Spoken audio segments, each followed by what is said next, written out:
Paul and I went into the one building with one of the SAP's K9, and they dug it open into the basement, and we climbed into the basement searching.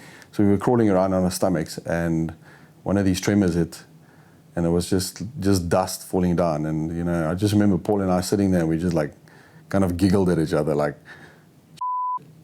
you know, and it was like, at that moment, you know there's nothing that you can do. You know there's nowhere you can go. So there's definitely an adrenaline rush of note. At that moment, you don't think of your family back home. You don't think of anything else besides what's actually going on there at that moment. The tremor that we had in the building was very scary. I'll be honest, because also when the tremor starts, you don't know how severe the tremor is going to be.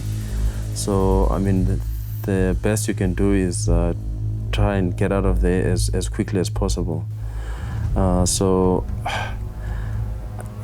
I mean, and you don't know really if you're going to make it or not. So it really is quite a scary situation, one that you hope, you know, you're going to come out of it alive.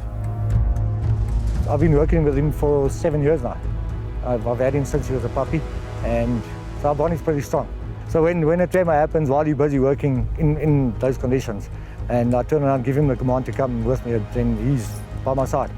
You know, so we'll get to safety and then wait for the tremor to pass and then go back and start over again. Yeah, we're always concerned about their safety and injuries to the dogs, because we can't do our job without these guys. You know, without our canine partners, we are just another person.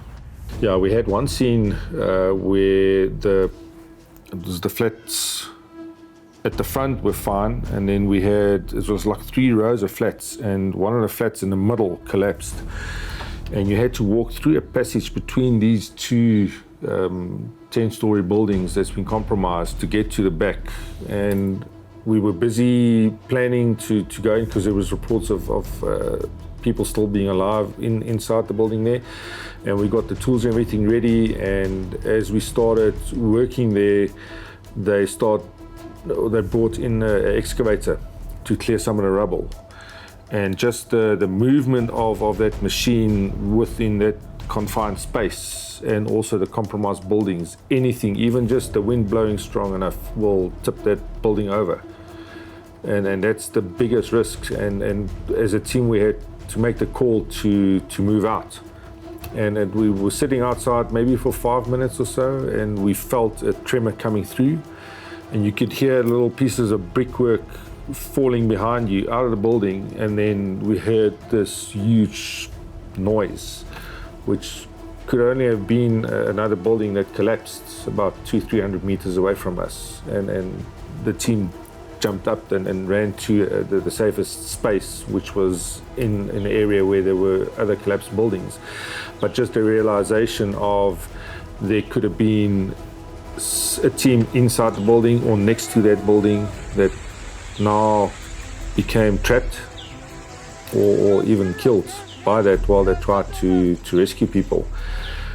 We felt it's dangerous, but I was happy because we, as well, I said we had safety officers on site. They when the time it started to hit, I was on the rebels.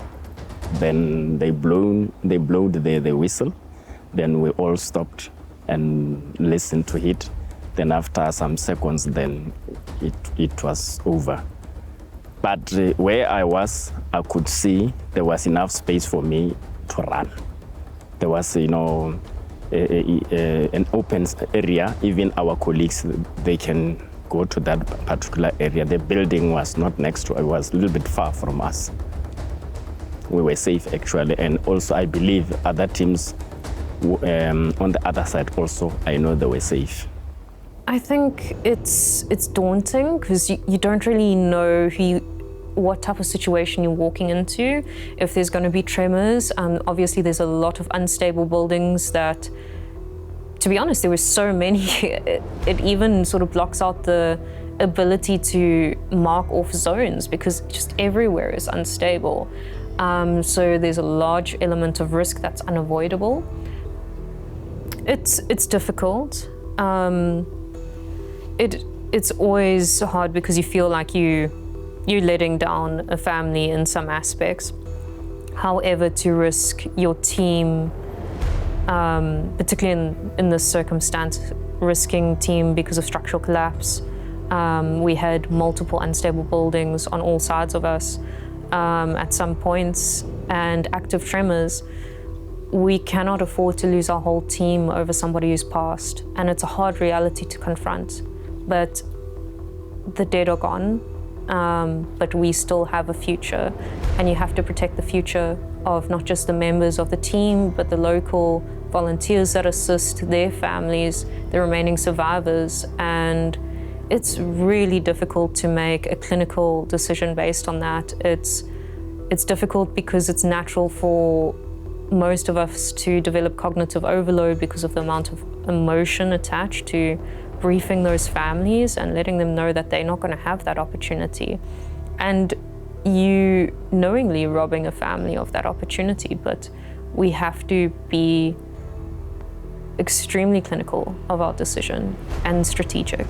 It's unfortunately the hard part of our job, and our job is also to get our team home. I've been involved in earthquakes that's very mild tremors, but this was a completely new experience to me. And it sort of put in perspective. If you then go and see the severity of these aftershocks is nothing compared to the initial earthquake that they had, and that puts it into perspective, yeah. In this industry, we see death all the time, and unfortunately, you become very desensitized to death. So seeing death around, it's like seeing dead people, seeing bodies, as much as, like at that moment, it doesn't affect you.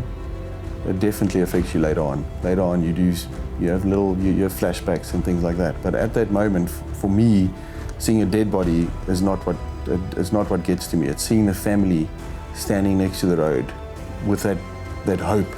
I mean, the building is completely collapsed. It's flat. There's nothing and nobody that could have survived there. But the family has that hope, and when you've got to pack up your gear and walk away, and you can see the hope fade out of them, that to me is the hard part. I feel like I can cry, even though I don't know that people. And it was first time to see those kind of situation and the people who are crying. Even the recovery of bodies does provide relief to the families. It's frustrating. Obviously, you go there to save lives, but you also got to remember that people need closure. They need to know whether their loved ones are still alive, trapped under rubble, or whether they are dead. So I wouldn't say really frustrating, but it would be nice to take out, to rescue and to take out live people.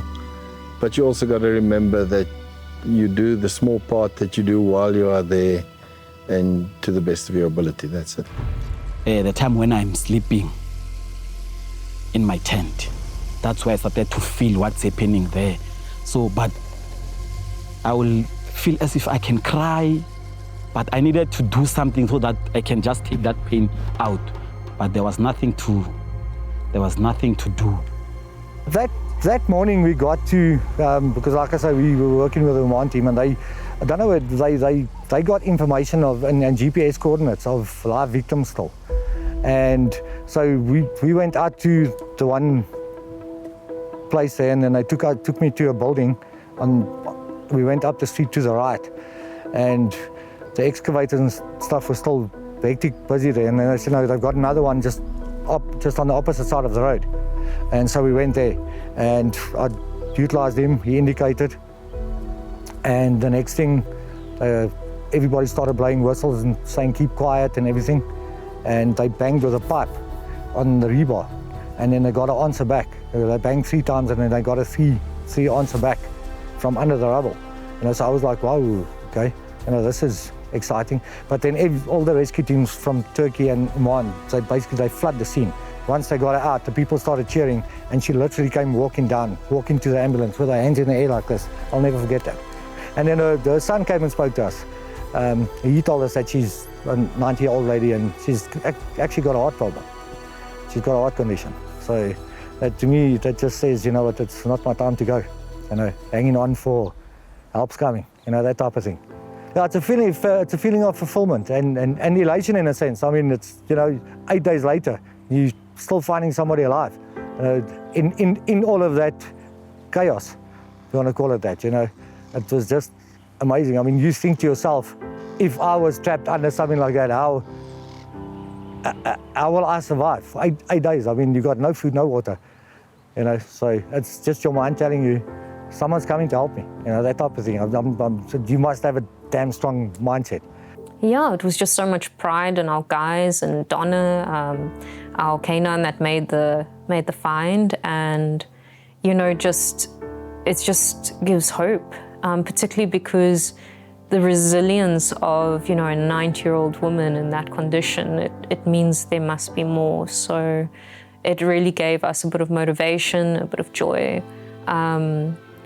And yeah, I think it's incredibly motivating when that happens, because the reality for most of the victims is very, very dark. With the conditions also, it was minus whatever 6 or 7 during that time, and someone to survive at that age, you know, finding an older person, if I put it, in the rubble at that age is amazing.